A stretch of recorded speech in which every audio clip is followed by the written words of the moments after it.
ಮುಖ್ಯಮಂತ್ರಿಗಳ ಉತ್ತರಾಧಿಕಾರಿ ಯಾರು? ಸಹಜವಾಗಿ ಪ್ರಶ್ನೆ ಪಕ್ಷದಲ್ಲಿ ಬರುತ್ತೆ. ಇನ್ನು ಮಗ ಆಗಿದ್ರೆ ಆ ಮಗನೇ ಉತ್ತರಾಧಿಕಾರಿ ಆಗಿರ್ತಾನೆ, ಅದು ಖಾಸಗಿ ಬದುಕಿನಲ್ಲಿ. ಆದರೆ ರಾಜಕೀಯ ಬದುಕಿನ ಉತ್ತರಾಧಿಕಾರಿ ಯಾರು, ಅವರನ್ನು ಮುನ್ನಡೆಸೋರು ಯಾರು ಅಂತ ಮಾತುಗಳು ಇನ್ನೂ ಕೂಡ ಚರ್ಚೆಯೇ ಆಗಿಲ್ಲ. ಅದಾಗಲೇ ಮುಖ್ಯಮಂತ್ರಿ ಸಿದ್ದರಾಮಯ್ಯನವರ ಪುತ್ರ ಯತೀಂದ್ರ ಸಿದ್ದರಾಮಯ್ಯನವರು ಮೊನ್ನೆ ಕಾರ್ಯಕ್ರಮದಲ್ಲಿ ಒಂದು ಗಂಭೀರವಾದಂಥ ಮಾತನ್ನು ಹೇಳಿದ್ರು. ಅದೇನಪ್ಪ ಅಂದರೆ, ಈಗಾಗಲೇ ಸಿದ್ದರಾಮಯ್ಯನವರು ರಾಜಕೀಯದ ಕೊನೆಗಾಲದಲ್ಲಿದ್ದಾರೆ.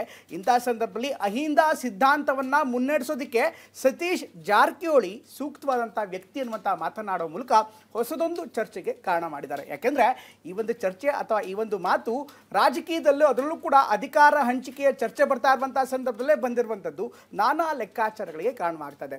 ಹಾಗಾದರೆ ಯತೀಂದ್ರ ಸಿದ್ದರಾಮಯ್ಯನವರು ಸುಮ್ಮನೆ ಈ ಮಾತನ್ನು ಹೇಳಿದ್ರ ಅಥವಾ ಸಭೆಯನ್ನು ಉದ್ದೇಶಿಸಿ ಕಾಮನ್ ಆಗಿ ಮಾತನಾಡಿದ್ರ? ಇದರಿಂದ ಏನಾದರೂ ತಂತ್ರ ಪ್ರತಿತಂತ್ರ ಏನಾದರೂ ಇದೆಯಾ? ಇದು ಯಾವ ರೀತಿ ತಿರುವನ್ನು ಪಡೆದುಕೊಳ್ತಾ ಇದೆ ನೋಡೋಣ ಬನ್ನಿ ಸ್ಟೋರಿ. ಅವರ ರಾಜಕೀಯ ಬದುಕಿನ ಕೊನೆ ಘಟ್ಟದಲ್ಲಿದ್ದಾರೆ. ಜಾರಕಿಹೊಳಿ ಅವರು ಅಂತ ಒಂದು ಜವಾಬ್ದಾರಿ ವಹಿಸ್ಕೋತಾರೆ.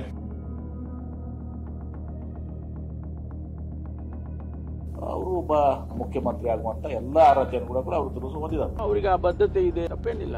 ನಾಯಕತ್ವ ಸತೀಶ್ ಜಾರಕಿಹೊಳಿ ಇದೆ. ನಾವು ಹೇಳೋಲ್ಲ 28 ಕ್ಲೇಮ್ ಅಂತ ಹೇಳೋಲ್ಲ. ಮತ್ತೆ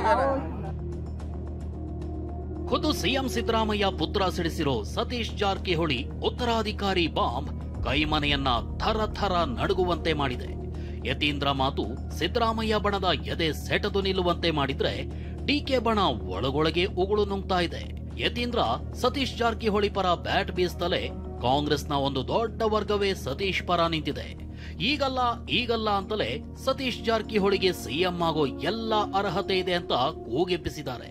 ಅವರು ಒಬ್ಬ ಮುಖ್ಯಮಂತ್ರಿ ಆಗುವಂತ ಎಲ್ಲ ಅರ್ಹತೆಯನ್ನು ಕೂಡ ಅವರು ತುರುಸು ಹೊಂದಿದ್ದಾರೆ. ಅವರಿಗೆ ಆ ಬದ್ಧತೆ ಇದೆ, ತಪ್ಪೇನಿಲ್ಲ. ನಾಯಕತ್ವ ಸತೀಶ್ ಜಾರಕಿಹೊಳಿ ಇದೆ.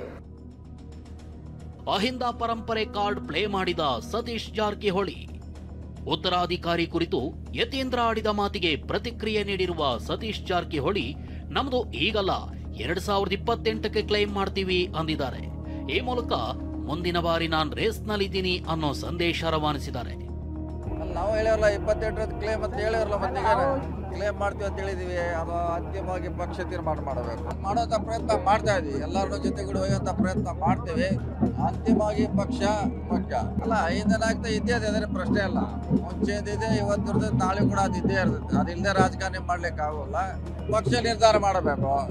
ನಾವು ಯಾರು ಅವರ ತಮ್ಮ ವೈಯಕ್ತಿಕ ಅಭಿಪ್ರಾಯವನ್ನು ಹೇಳಿದ್ದಾರೆ. ಆದರೆ ಅಂತಿಮವಾಗಿ ಪಕ್ಷ ಶಾಸಕರು ತೀರ್ಮಾನ ಮಾಡಬೇಕು. ಅದಿನ್ನು ಬಹಳ ದಿನಗಳಿದೆ, ಕಾದು ನೋಡೋಣ. ಹೀಗೆ ಏನೇ ಮಾಡಿದ್ರೂ ಪಕ್ಷ ನಿರ್ಧರಿಸುತ್ತೆ ಅನ್ನೋ ಇದೇ ಸತೀಶ್ ಜಾರಕಿಹೊಳಿ ಅಹಿಂದ ಪರಂಪರೆಯ ಕಾರ್ಡ್ ಪ್ಲೇ ಮಾಡಿದ್ದಾರೆ. ದೇವರಾಜ ಅರಸ್ ನಂತರ ಬಂಗಾರಪ್ಪ ಬಳಿಕ ಸಿದ್ದರಾಮಯ್ಯ ಬಂದ್ರು. ಸಿದ್ದರಾಮಯ್ಯ ಬಳಿಕ ಅಹಿಂದ ನಾಯಕರೇ ಆಗಬೇಕು ಅಂದಿದ್ದಾರೆ. ಈ ಮೂಲಕ ಸಿಎಂ ಕುರ್ಚಿಗೆ ಅಹಿಂದ ಹಕ್ಕೊತ್ತಾಯ ಮಂಡಿಸಿದ್ದಾರೆ. ಕಾಂಗ್ರೆಸ್ನಲ್ಲಿ ಪರಂಪರೆ ಇದೆ. ದೇವರಾಜ ಅರಸ್ ನಂತರ ಬಂಗಾರಪ್ಪನವರು ಸಿದ್ದರಾಮಯ್ಯ ಅಂತ ಯಾರ ಚರ್ಚೆ ನಡೀತಾ ಇದೆ ರಾಜ್ಯದಲ್ಲಿ. ಸೊ ಅದಕ್ಕೆ ಉತ್ತರ ಬರುವಂಥ ದಿನಗಳಲ್ಲಿ ಸಿಗ್ತದೆ. ಇವತ್ತಿಗೆ ಹೇಳಲಿಕ್ಕಾಗಲ್ಲ. ಸೊ ಅದು ಕಂಟಿನ್ಯೂಟಿ ಆಗಲೇಬೇಕಾಗುತ್ತೆ.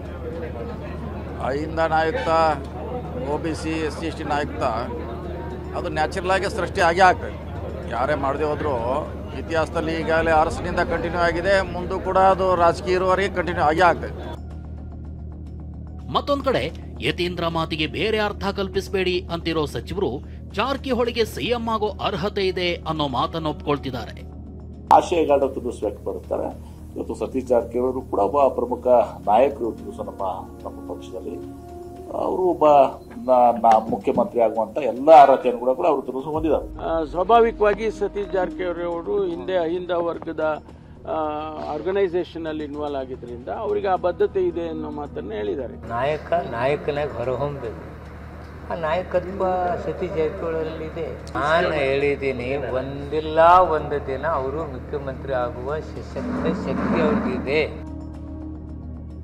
ಇನ್ನು ಕಾಂಗ್ರೆಸ್ನ ಈ ಬೆಳವಣಿಗೆ ರಾಜ್ಯ ರಾಜಕಾರಣದಲ್ಲಿ ಹೊಸ ಕಿಚ್ಚೆಬ್ಬಿಸಿದೆ. ಸಿದ್ದರಾಮಯ್ಯ ಮನೆಯಲ್ಲಿ ತೀರ್ಮಾನ ಆಗಿರೋದೇ ಯತೀಂದ್ರ ಬಾಯಲ್ಲಿ ಬಂದಿದ್ದು ಅಂತ ವಿಪಕ್ಷಗಳು ಹೇಳ್ತಿವೆ. ಜೊತೆಗೆ ಸಮಾಜವಾದಿ ಸಿದ್ದರಾಮಯ್ಯರಿಗೆ ಪ್ರಜಾಪ್ರಭುತ್ವದ ಪಾಠ ಮಾಡಿದ್ದಾರೆ. ಸಿದ್ದರಾಮಯ್ಯನ ಮನೆಯಲ್ಲಿ ಏನು ತೀರ್ಮಾನ ಆಗಿದೆ ಅದನ್ನ ಯತೀಂದ್ರ ಸಿದ್ದರಾಮಯ್ಯನವರು ಹೇಳ್ತಾ ಇದ್ದಾರೆ. ಅವ್ರ ಮನೆಯಲ್ಲಿ ತೀರ್ಮಾನ ಆಗಿರೋದು ಅವರು ಅಧಿಕಾರ ಬಿಟ್ಟುಕೊಡ್ಲಿಕ್ಕೆ ತಯಾರಾದರೂ ಸದ್ಯಕ್ಕೆ ಅವರು ಹೇಳಿದಂಥ ಒಬ್ಬ ವ್ಯಕ್ತಿ ಮುಖ್ಯಮಂತ್ರಿ ಆಗಬೇಕು. ಆ ವ್ಯಕ್ತಿ ಯಾರು ಅನ್ನುವಂಥದ್ದು ಮುಖ್ಯಮಂತ್ರಿಗಳ ಮಗ ಯತೀಂದ್ರ ಮುಖಾಂತರ ಈಗಾಗಲೇ ಹೊರಗೆ ಬಂದಿದ್ದು ನೀವು ನೋಡ್ತಾ ಇದ್ರಿ. ಸತೀಶ್ ಜಾರಕಿಹೊಳಿ ಸಿದ್ದರಾಮಯ್ಯನವರ ಆಸ್ತಿಗೆ ಉತ್ತರಾಧಿಕಾರಿ ಯತೀಂದ್ರ ಸಿದ್ದರಾಮಯ್ಯನವರು ಆಗ್ಬೋದು, ಅಥವಾ ಯಾರಿಗಾರ ದಾನನೂ ಕೊಡ್ಬೋದು. ಸಿದ್ದರಾಮಯ್ಯನವರು ರಾಜಕೀಯ ವಾರಸುದಾರಕ್ಕೆ ಪ್ರಜಾಪ್ರಭುತ್ವದಲ್ಲಿ ಪ್ರಜೆಗಳು ಕೊಡಬೇಕು. ನೋಡೋಣ ಯಾರಿಗೆ ಕೊಡ್ತಾರೆ. ಕಾಂಗ್ರೆಸ್ನಲ್ಲಿ ಅಹಿಂದ ನಾಯಕರಿಗೆ ಕೊರತೆ ಏನಿಲ್ಲ. 8 ವರ್ಷಗಳ ಕಾಲ ಪಕ್ಷವನ್ನ ಕಟ್ಟಿ ಬೆಳೆಸಿದ ಹೈಕಮಾಂಡ್ನ ನೀಲಿಗಣ್ಣಿನ ನಾಯಕ ಪರಮೇಶ್ವರ್, ಎಐಸಿಸಿ ಅಧ್ಯಕ್ಷರಾಗಿರುವ ಮಲ್ಲಿಕಾರ್ಜುನ ಖರ್ಗೆ, ದಲಿತ ನಾಯಕ HC ಮಹದೇವಪ್ಪ ಸೇರಿದಂತೆ ಹಲವು ಘಟಾನುಘಟಿ ನಾಯಕರೇ ಇದ್ದಾರೆ. ಹೀಗಿದ್ದು ಯತೀಂದ್ರ ಸತೀಶ್ ಜಾರಕಿಹೊಳಿಯನ್ನೇ ಕಾಯಿನ್ ಮಾಡಿದ್ಯಾಕೆ ಅನ್ನೋದಕ್ಕೆ ಹಲವು ವಿಶ್ಲೇಷಣೆಗಳು ಶುರುವಾಗಿವೆ.